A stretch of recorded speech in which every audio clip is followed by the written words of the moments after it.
প্ৰতাৰণাৰ চূড়ান্ত সীমাত হিমন্তৰ বিজেপি চৰকাৰ। 6 জনগোষ্ঠীৰ আৱেগক লৈ চৰকাৰে খেলিছে নিৰ্লজ্জ ৰাজনীতি। 6 জনগোষ্ঠীক জনজাতিকৰণৰ সলনি মিউজিয়ামৰ টোপ। ভূমিপুত্ৰৰ সাংবিধানিক অধিকাৰ কাঢ়ি নিয়াৰ ষড়যন্ত্ৰত চৰকাৰ। মন্ত্ৰীগোটৰ প্ৰতিবেদনৰ নামত চৰকাৰৰ কেৱল ভেকো ভাওনা। জনজাতিকৰণৰ স্পষ্ট উত্তৰ দিব নোৱাৰি সদনত লটিঘটি চৰকাৰী পক্ষৰ। প্ৰাপ্য অধিকাৰ নিদিয়া প্ৰতাৰক চৰকাৰৰ বিৰুদ্ধে উত্তাল সদনৰ মজিয়া।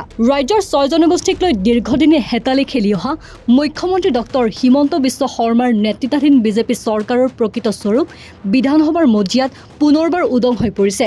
6 জনগোষ্ঠীৰ জনজাতিকৰণৰ প্ৰসংগত চৰকাৰৰ চূড়ান্ত হেমাহি আৰু প্ৰতাৰণাৰ বিৰুদ্ধে সৰব হৈ পৰে সমগ্ৰ বিৰোধী শিবিৰ। জনজাতিকৰণ আচলতে কেতিয়া হ'ব আৰু মন্ত্ৰীগোটৰ প্ৰতিবেদন বৰ্তমান ক'ত? বিৰোধীৰ এই স্পষ্ট প্ৰশ্নৰ সদুত্তৰ দিব নোৱাৰি চৰকাৰী পক্ষই সদনত চৰম লটিঘটিৰ সন্মুখীন হ'বলগীয়া হয়।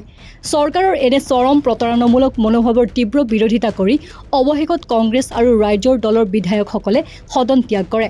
বিৰোধীৰ স্পষ্ট অভিযোগ, বিজেপি চৰকাৰে খিলঞ্জীয়া ভূমিপুত্ৰৰ আৱেগক লৈ কেৱল ৰাজনীতিহে কৰিছে। প্ৰাপ্য অধিকাৰ দিয়াৰ কোনো সদিচ্ছাই তেওঁলোকৰ নাই। বিধানসভাত বিৰোধী দলপতি ৱাজেদ আলী চৌধুৰীয়ে বিজেপি চৰকাৰক কঠোৰ ভাষাৰে সমালোচনা কৰি কয় যে চাহ জনগোষ্ঠী, কোচ ৰাজবংশী, মৰাণ, মটক, আহোম আৰু চুতীয়া জনগোষ্ঠীয়ে দশক ধৰি নিজৰ প্ৰাপ্য অধিকাৰ বিচাৰি গণতান্ত্ৰিকভাৱে আন্দোলন কৰি অহাৰ পিছতো চৰকাৰে কেৱল ভুৱা প্ৰতিশ্ৰুতিৰে তেওঁলোকক আভুৱা ভাৰি আহিছে। শেহতীয়াকৈ কেন্দ্ৰীয় মন্ত্ৰী জুৱেল ওৰামে জনজাতিকৰণৰ পৰিৱৰ্তে মিউজিয়াম স্থাপনৰ যি প্ৰস্তাৱ আগবঢ়াইছিল সেয়া 6 জনগোষ্ঠীৰ আশা আকাংক্ষাৰ প্ৰতি চৰম অপমান আৰু অবিচাৰ বুলি চৌধুৰীয়ে ক্ষোভ উজাৰে।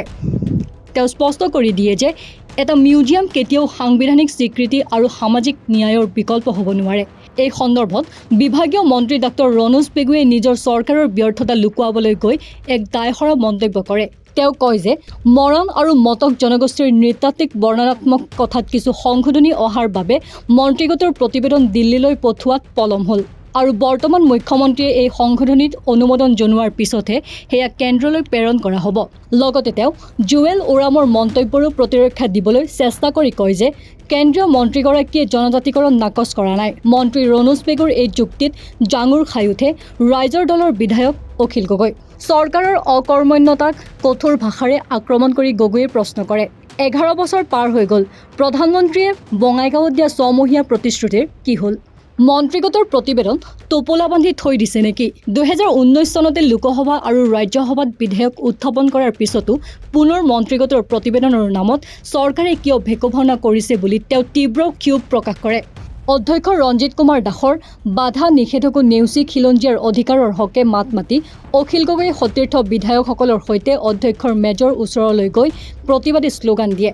পৰৱৰ্তী সময়ত চৰকাৰৰ ফালৰ পৰা কোনো স্পষ্ট আৰু সন্তোষজনক উত্তৰ নাপাই সমগ্ৰ বিৰোধী পক্ষই ক্ষোভত সদন ত্যাগ কৰে। এই সমগ্ৰ ঘটনাই পুনৰবাৰ প্ৰমাণ কৰিলে যে হিমন্ত বিশ্ব শৰ্মাৰ নেতৃত্বাধীন বিজেপি চৰকাৰে 6 জনগোষ্ঠীৰ জনজাতিকৰণৰ নামত কেৱল সময় পাৰ কৰিছে আৰু অসমৰ লাখ ভূমিপুত্ৰক অন্ধকাৰত ৰাখি চৰম প্ৰতাৰণা কৰিছে। News desk report, north east নাও।